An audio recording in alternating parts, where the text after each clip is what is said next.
Hello, good evening. Welcome to Ubuntu channel, and we are live today, the 16th of February 2024, in the month of love. And we are going to give you a new episode of Ubuntu Sports, and we've got a lot to discuss. Remember, I'm super excited today because the countdown is over and the Zambian Super League is back, and we've also got the news for Kundananji. We're told she's broken the world record in terms of fee signing. We'll be discussing over that, and also having a review of the AFCON 2023, which was played in January this year and won by the host nation, Ivory Coast.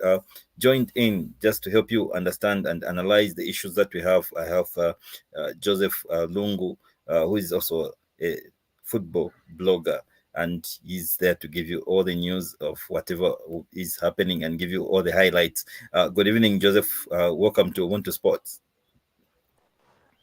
Good evening, Reuben. Thank you very much, and welcome on board to all our listeners, our viewers on Ubuntu Sports channel. Excited to be back after a while. Exactly. You're welcome. And let's just go dive into the topics that we have today. Let's start with the just ended Africa Cup of Nations 2023, played in January 2024. How was the tournament for you? And which one was your surprising team? Well, for me, this was one of the best tournaments ever since the AFCON started, or let me say, since I started watching the AFCON somewhere in 2000. I really enjoyed watching these tournaments, and all the games were standout for me. But I would pick out Namibia to be one of the surprise packages. Every one of us had beaten off Namibia. We thought Namibia wouldn't go far in that group which they were in, together with Tunisia, South Africa, and I've forgotten the other team. But surprise, surprise, Namibia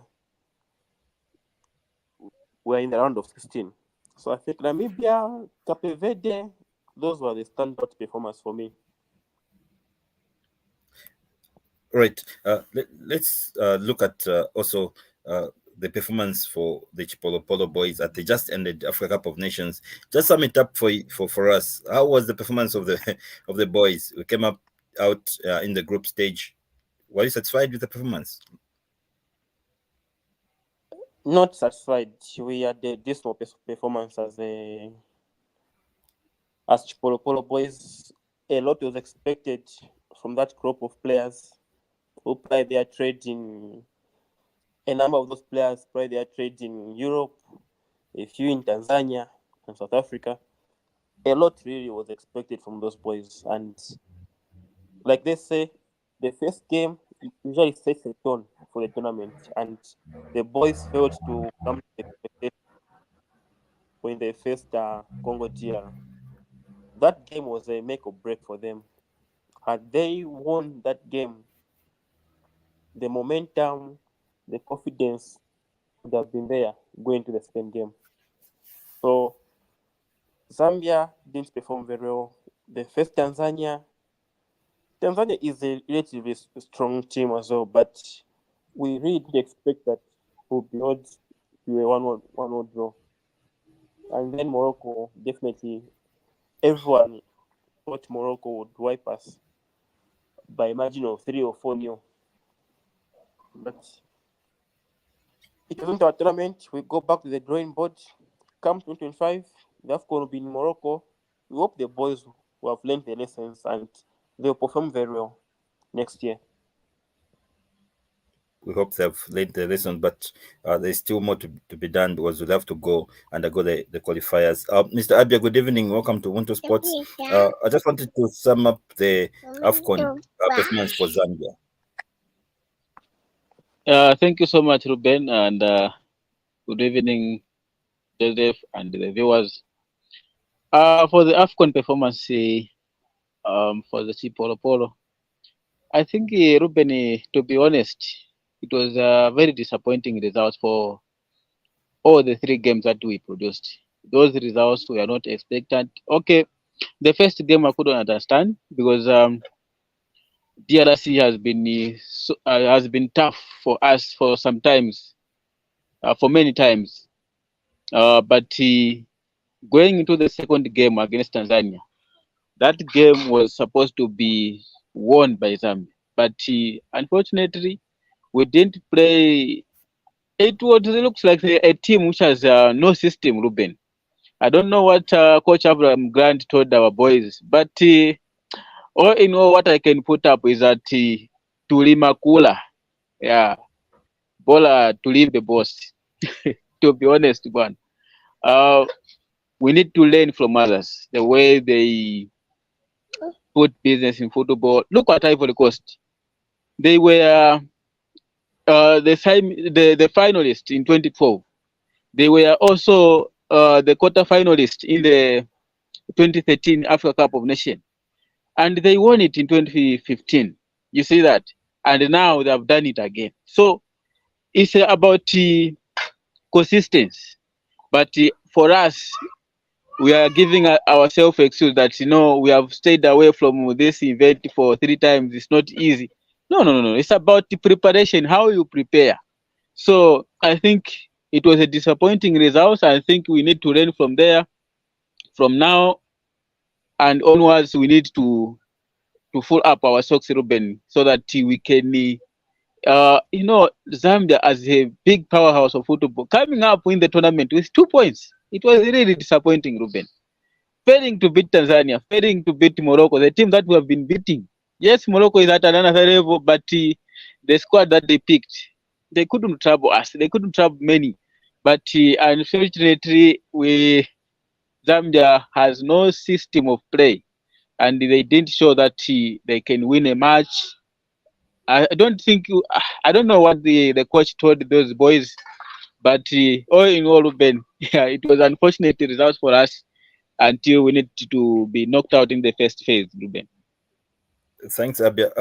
Mr. Joseph, Abia has brought up one of the critical points. He said it looks like the national team played without any system. Was it because of lack of international games, or maybe they were affected by the preparations? How do you sum it up? For me, I think it's a mixture of a number of factors. We can talk of preparations. We are being informed that a number of training sessions were missed due to the connectivity from Dubai heading to Ivory Coast and so on and so forth. Again, I feel some of the players didn't come to the party. A lot of expectations, a lot of anticipation from some of our so-called big stars. They didn't show up. In as much as we would talk about lack of preparations, but I feel some of our players really didn't live up to their expectations. And this is something which the coach has to work on. It is high time that the coach should stop playing names. I'm sure you saw some of the substitutions which were made in our second or third game. Players like Kenneth Mponda came in, Miguel Chaiwa, Chamakletasi.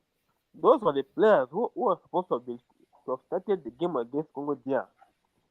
But we don't know, in a coach's wisdom, he left those players on the bench. Probably they might have been injured or not. We can only speculate. But I truly feel that some of the players didn't come to the party, especially our so-called big stars. Right.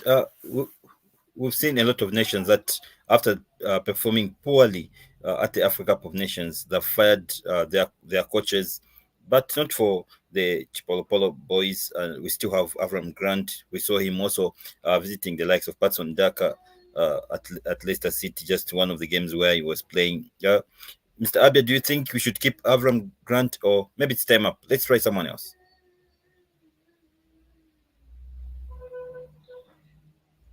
Sometimes, Ruben, you don't justify a coach. You don't justify a coach for no reason. You need to have a reason, because as far as I'm concerned, Abraham Grant still have contract. So if we terminate the contract, are we going to pay him in full? So that's a question there. You don't just go and fire a coach, no? If you don't want a coach, you can just wait. For instance, the team was already booted out in the first phase. So you have to wait for that reminder of the contract. Then at the end of the contract, you can decide whether to fire a coach or keep a coach. But as for me, Reuben, I cannot beat the bush. Abraham Grant is a failed Sorry, project. Mr. Abia, we're getting some feedback from the background. There's some noise that are coming through. We'll connect you just after that. Just sort out that background noise, then you'll come back to the discussion. Joseph, All right. the issue of the coach here has come up so hotly, debating that some people should fire the coach. We've seen this happening in other nations that participated in this tournament, and they have fired the coach. Zambia, we've summarized it here that they didn't perform very well. The performance was below par, but people are saying, let's keep the coach. Do you agree with those sentiments? Well, to start with, I don't agree that we should fire the coach just yet. I think we can give the coach ample time. We have a number of games coming up, and we still need Grant's wisdom to guide the players. Yes, we might have had a dismal performance at the AFCON, but I feel at the moment, let us stick with Grant. Probably like what the previous speaker said, let this coach finish his contract, and then we can start talking about having another coach. In the next 2-3 months, we'll be having games for the World Cup qualifiers. So people who are propagating that we should bring another coach, want that coach to come with another strategy. We start all over again. Where are we going as a country in terms of? It's like we don't have a roadmap. We don't have a clear roadmap. Where we want to be, what we want to achieve. It's like each and every setback, our first reaction is to fire. You can't be proactive. You can't be reactive in every situation, even just life in general. You're not supposed to be like that. Each and everything is fire. And then what? So let's give Grant some time. Yes, we might have been bad, but I still have confidence in the big man. He shall prove us wrong by taking us to the World Cup in 2026. I submit. All right, thank you for that. Let's move on away from the national team. Let's look at Just for a minute, Reuben. Just for a minute, Reuben. I just want to clarify on the point of Joseph to say how many coaches are you going to fire? It's our habit, Reuben. If you remember, in 2010 when we went to AFCON in Angola, we were with the Evrenard. Then Evrenard left. We have Dario Bonnet. Dario Bonnet also was fired. Evrenard came in. Evrenard left. So we have been exchanging coaches. But the thing is, do you employ a right coach? So Avram Grant for me is not a right coach for Zambian national soccer team. We need a good coach. So for you to find a good coach, you need a serious research, a serious a scout of that coach, so that he can match your football standard and can take you at another level. So I think for me, Avram Grant is a no project, Reuben. All right, point taken there, Mr. Abia. Let's look at two critical people, Zambians who also did a critical or played a critical role at the recent Africa Cup of Nations, and that is Diana Chikotesha and also Clifford Mlenga. Let's start with Clifford Mlenga, who was doing who was part of the commentary team, and he went all the way and did the commentary actually for the third and fourth place that involved South Africa and DRC Congo. Joseph, let me start with you. Clifford Mlenga in the commentary box. How was the performance? For me, Clifford Moenga demonstrated capacity. He showed that he is able to analyze the game of football. He knows the game of football in and out, and he's a very good analyst. I hope that in the near future, Passport will engage him more often. We need such kind of expertise in our country, and Mulenga did a very, very good job in his analysis. Clifford Mulenga did not only just analyze about the game of football, he did talk about Zambia as a destination, which is something which we like to see. When Zambians go out there in the world, promote your country. He talked about peoples, he talked about the Chirata. That's something which I'm sure a lot of people were left wondering, where is Chilata? Where is the Big Fours? Those who haven't yet been there, which is very good. And kudos to Clifford Mlinga. I hope to see him on his passport games more often now. All right, over to you, Mr. Abia. What do you say about Clifford Mlenga, his commentary at the recent Africa Cup of Nations? I couldn't believe what he produces, but I think I like it and I love it. So I think the man has. I think the man has. Ah, what can I say? I'm looking for a better term to use. The man is very skillful. I think yeah, he just need to continue. I didn't expect Clifford Mulenga to do that commentaries, but the way he did his commentary, it was awesome, Reuben. Yeah, congrats to him. He must continue doing that way. What of Dana Chikotesha? Went all the way in terms of refereeing up to the final, where she was the first assistant in that final, breaking the record, becoming the first woman to officiate at the men's final tournament. That was brilliant also. You know, if we can produce such two or three, I think he's the following footsteps of Danisik as well. So I think he's also brilliant.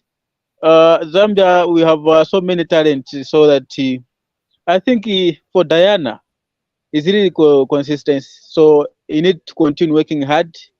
Yeah, he will take the Zambian flag on the higher heights. He has already done it. She has already done it, but she may do more, Reuben. I think there are so many women that I have seen. That coach for that referee for Morocco is also consistent. That Diana Chikotesha is following in. I think she will reach that level where she can be a center referee at the Women's Africa Cup of Nations or Women's FIFA World Cup, or even in Iran if things go well. So uh, I wish her the very best, as she is also the FIFA assistant referee. So to move from that badge from assistant referee to a center referee, I think it can be a better and excellent achievement for her. I think I pray for her for that badge to risen to her. It's a wonderful job and a brilliant one. She must continue doing that, Reuben. Thanks. Let me bring Joseph. Joseph, Diana Chikotesha, is he following the footsteps of the likes of Jan Skazwe? Yeah, definitely she is. I saw a joke some other day on Facebook that we have now reduced to celebrating referees Faris, yeah. and, uh, and, and, and the commentators instead of cheering our national team. But what can we do? The other group of Zambians are doing well at the global stage. We should applaud them and urge them to continue doing so. I foresee Dana going to the World Cup to officiate. She's a very good coach, very good referee, and she'll go further in her career.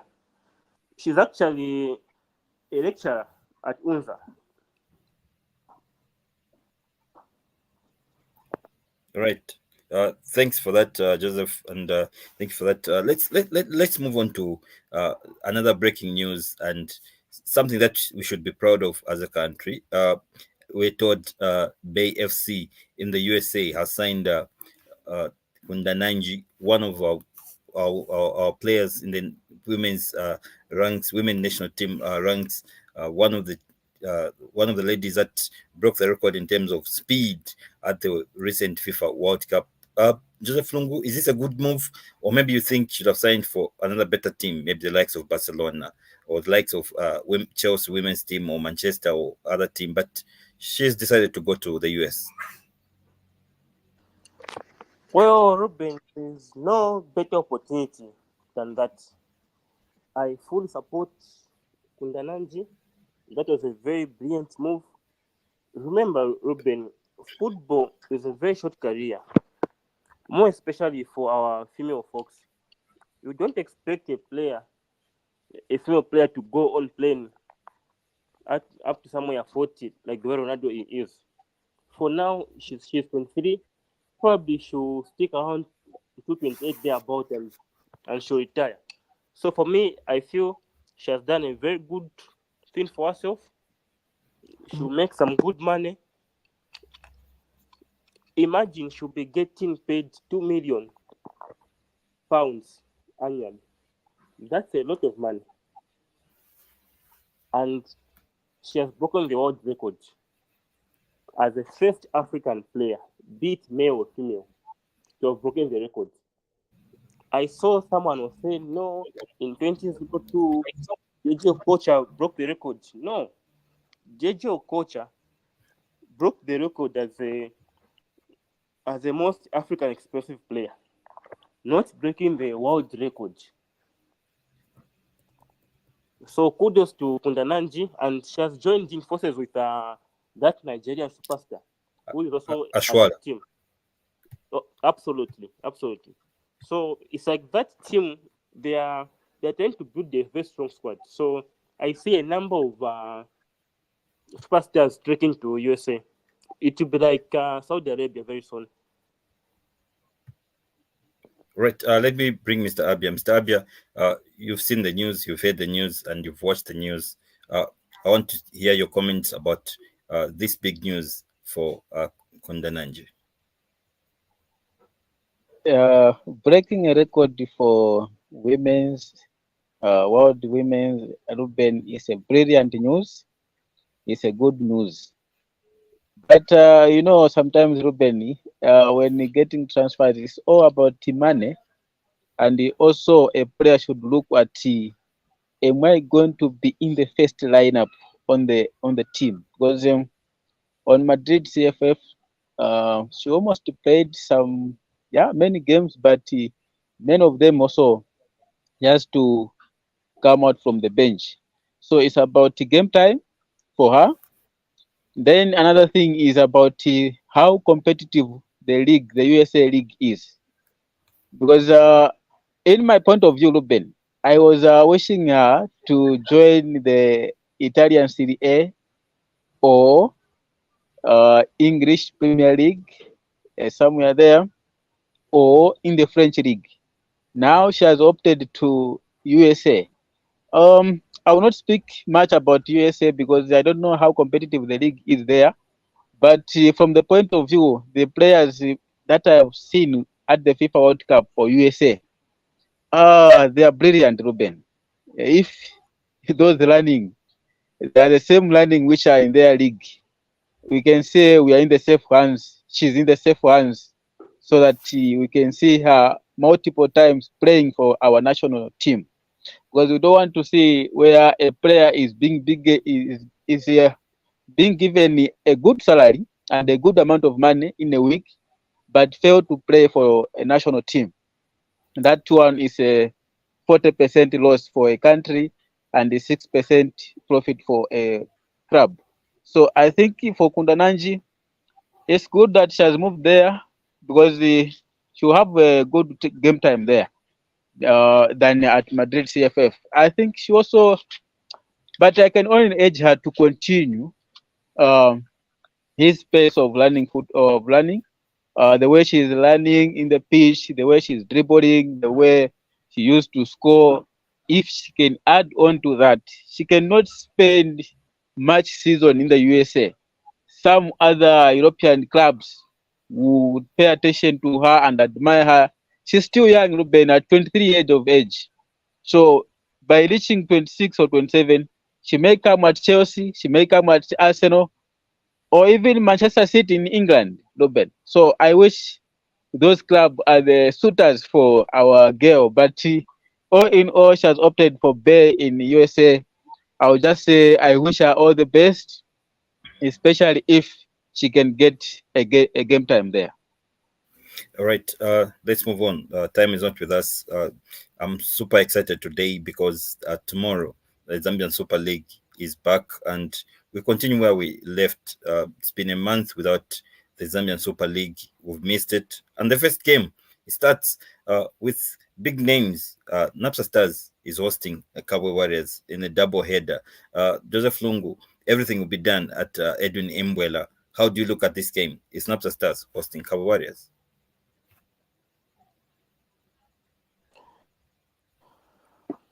That game promises to be very explosive.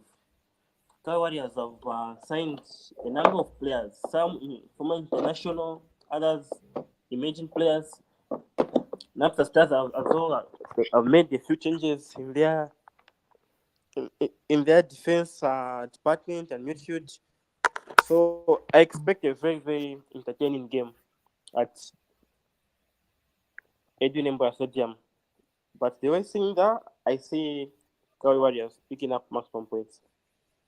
Whereas picking maximum points. Mr. Abia, these are big teams. Napsa Stars on 15th fighting relegation. This is a team that needs to win this game. But how do you look at this game? Who's going to carry the 3 points? Reuben, this game will not be an easy game because the Cowboy Warriors they are at home at. Who is at home? In fact, is it Cowboy Warriors or Napsa Stars? Napsa Stars. Napsa Stars is at home. Yeah, so I think it will be a very tough game. I cannot predict, but I want to see a draw there of 2-2 or 1-1 or 0-0 draw because the Cowboy Warriors is a good time. It's a good team, and right now their performance, if they can continue where they left, I think they can also finish at a good position. So if Napsa Stars they are really fighting a relegation, same applies to Nkana, but they are in a better position than Nkana. So I think it will be a game to watch, Reuben. But the grass will suffer there. But in this game, I want to see a draw. All right, and that game will be played at 13 hours at Edwin Mbwela, and the second game will be the police sponsored side in Kwazi versus the army sponsored side in Green Buffaloes, the Nyanta boys. Abia, let me start with you because you're one of the favorite teams is Green Buffaloes. Kwazi is at home hosting Green Buffaloes. All the teams are fighting to go into the top 4. Green Buffaloes is fighting for out to run away from the relegation zone. They're just 2 points away from the relegation zone. But how do you look at this game, Kwazi versus Green Buffaloes? Yeah, Nkwazi is one of the team that has been giving a problem to GBFC. But I think by this time around, the Nyanta boys will do the needful. It's go boys and conquer. So they will conquer themselves and they will Nyanta them. So I think it's a 1-0 by GBFC. Nkwazi, they're policemen, but this time around, you have to give a respect to your elders, the army side. So I think Right. GBFC will do the needful there. All right, Joseph, you've heard it for yourself. Do you agree with Abia that Green Buffaloes is going to carry the day in the second game, Nkwazi, that will be hosting Green Buffaloes? Yeah, I agree with Abia. I see maximum points for Go Boys Fight and Conquer. I must also tembo.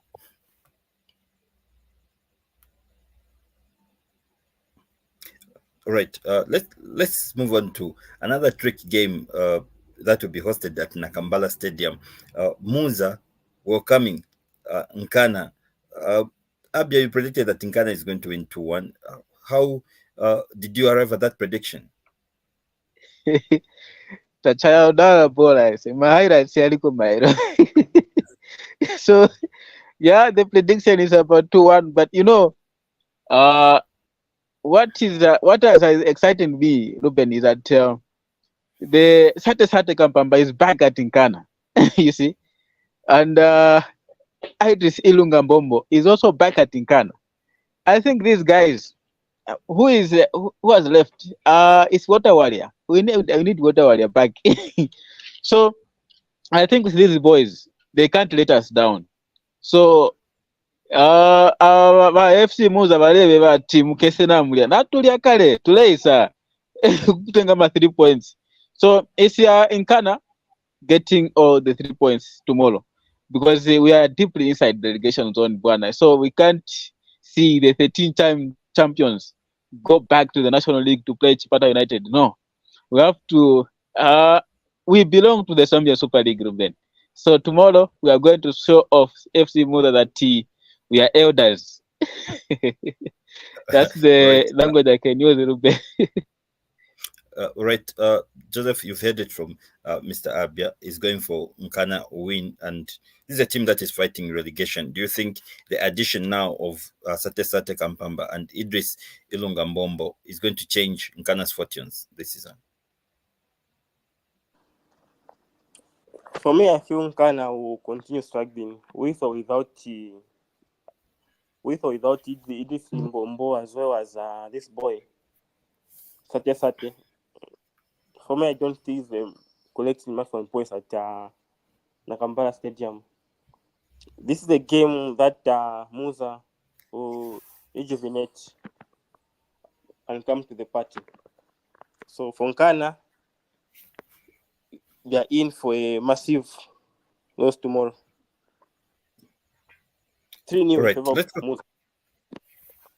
Musa to carry the day 3-0. All right, point again. Let's move to Shinde Stadium, where Mufulira Awine Chungulu Avena Milambo will be hosting the likes of sensational Zanaco. Zanaco is a young team this season. They're in the mid table together with Mufulira. No team is fighting relegation between these two. It's just a game that looks like to come out a draw. I don't know how you feel. Let me start with you, Joseph, because you have got a soft spot for Zanaco. They're away to Mufulira Wanderers.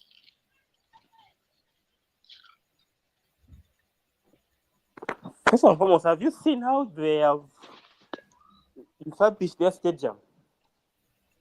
Mighty Mufulira Wanderers. For me, I think I feel most of these clubs who are playing their trade in the Super League should be like Mufulira Wanderers. They have invested in their stadium. It's looking very nice. On that score, I would like them to get 3 points. Because of the stadium, is saying you should get the 3 points against Zanaco. I don't know about you, Mr. Abia.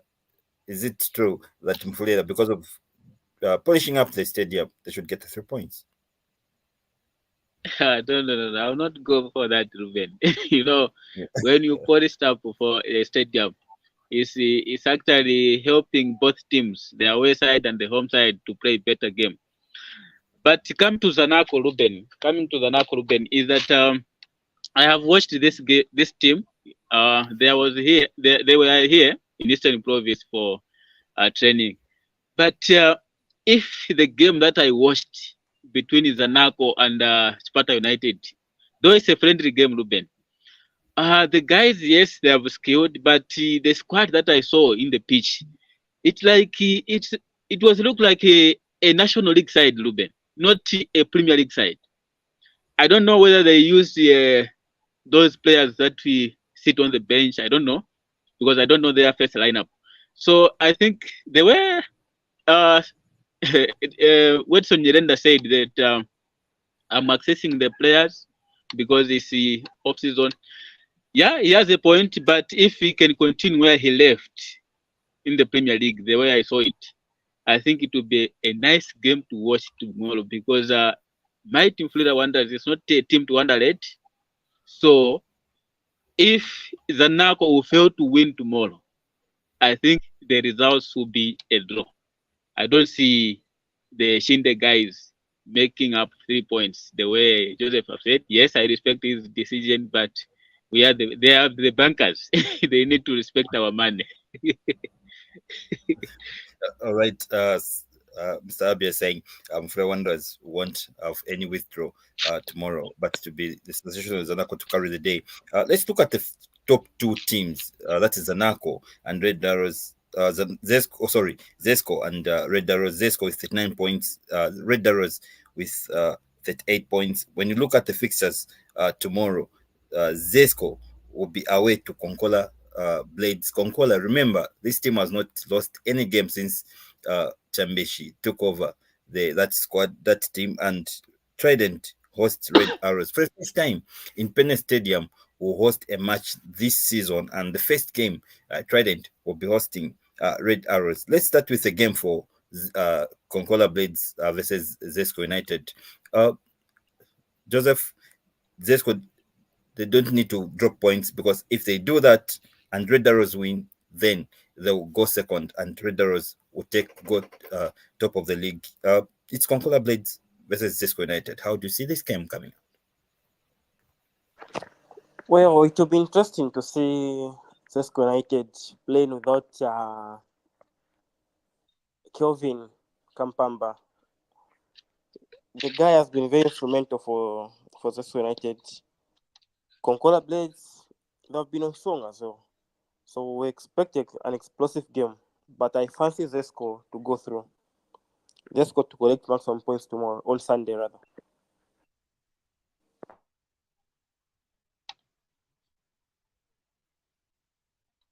And the Trident game, Red Arrows versus Trident, first game for Trident playing in Solwezi at Impene Stadium. Also another refurbished funded by FIFA Stadium. How do you look at this game, Trident versus Red Arrows?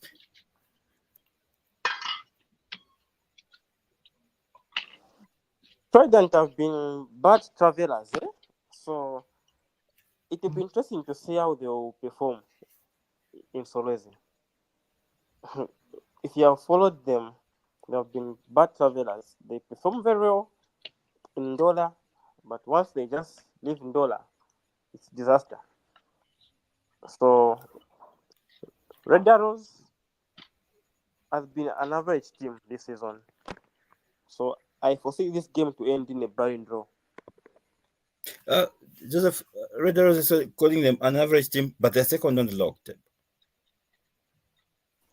Yeah, they are second, but if you compare how they've been playing football this season, they've been an average team.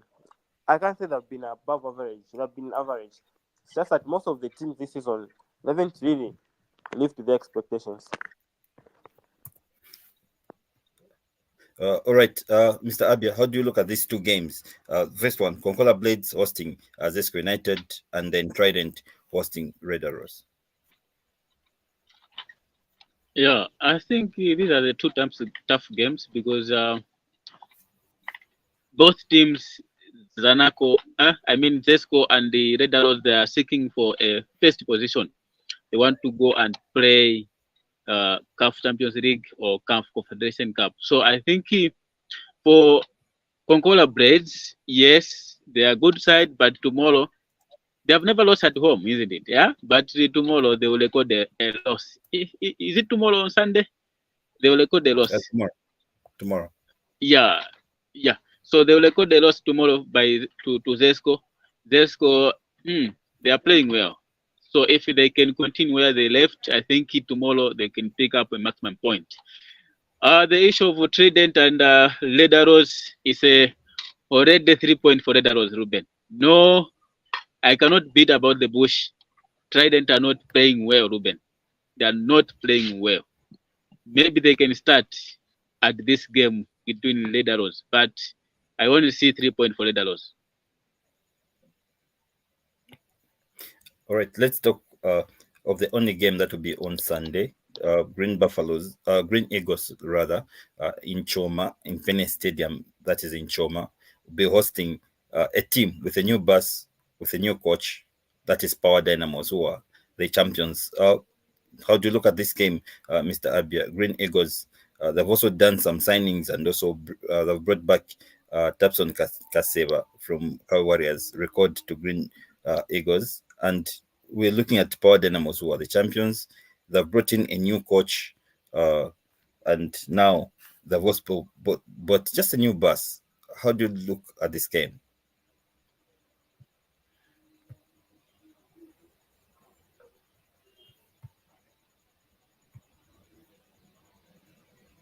Mr. Abia, are you there? Okay, seems we can't get anything from Mr. Abia. Okay. Reuben, I think my network was cracking. Maybe you may repeat your question, maybe. All right. I was looking at the game, the only game that we'll have on Sunday. That is Green Eagles, and they've made some new signings and also record the likes of Tapson Kaseva to help them with the second round of the league. And we're looking at they're also playing against a team that has got a new coach in Oswald Mutapa, and also they've signed some new additions in the squad, and they've bought a new bus. How do you look at this game? It's Green Eagles versus Power Dynamos. Yeah, all right. Joseph was talking about the refurbishing a stadium, and here there is a bus now. Reuben, Power Dynamos, yes, they have received a new bus announced by the club. But all in all, they're defending champions. Okay, and then the team that they're playing with is not a team that was playing National League. This is a team that has also been playing Super League for some time. And the Green Eagles, when they're at home, they are always stubborn. So this is a game to watch. If Power Dynamos may win, then luck is on their side. But I want to see a draw there, because I can't see Green Eagles letting Power Dynamos to give them 3 points all the way from Arthur Davis. I don't see that. Maybe it may happen because it's a name of a game, but I want to see a draw. That's a better result for Power Dynamos. Thank you so much for having that bash, but I don't see a 3 point for you on Sunday. All right, Joseph, over to you.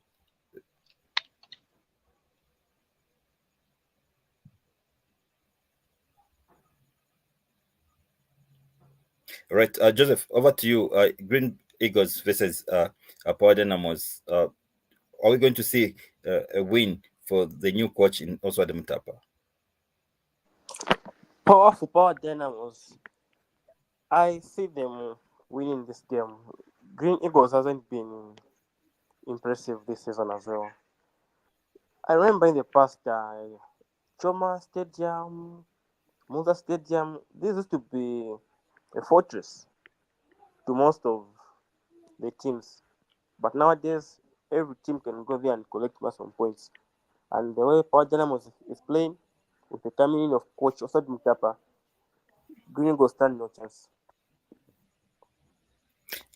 All right, just sum it up for us, Joseph. We need to go now. Which games are you watching this weekend? Definitely, I'll be at Edwin Mbora Stadium. I'm watching some game. I watched the first game at Edwin Mbora Stadium. It will be a very explosive game. NAPSA versus Kawi Warriors. All right. Yeah, sure. In the morning, I'll have a show at one of the radio stations here in Lusaka. Then after that, it's actually close to Edwin Mbora, so I'll just have to cross over the road and watch those double header. Let me come to you, Mr. Abia. I know one of the games that you watch is automatically Chipata United. Which other games that are you going to be following this weekend? Yeah, it's Chipata United. They are away at Mpulungu Youth. They are going to play Mpulungu Youth tomorrow.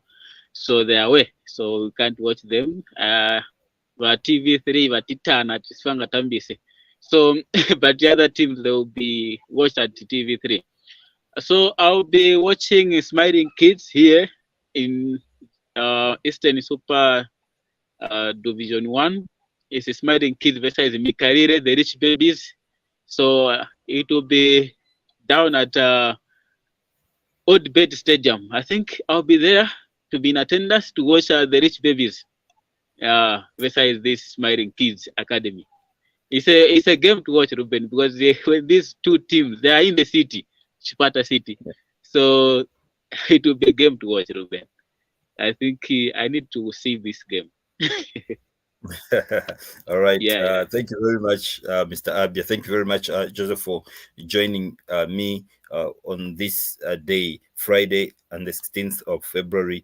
This is where we have to end it, ladies and gentlemen. And join us next week, same time, 20 hours. We bring you Ubuntu Sports. And from us, from me, Joseph and Abia, we say good night and God bless you. Enjoy the games.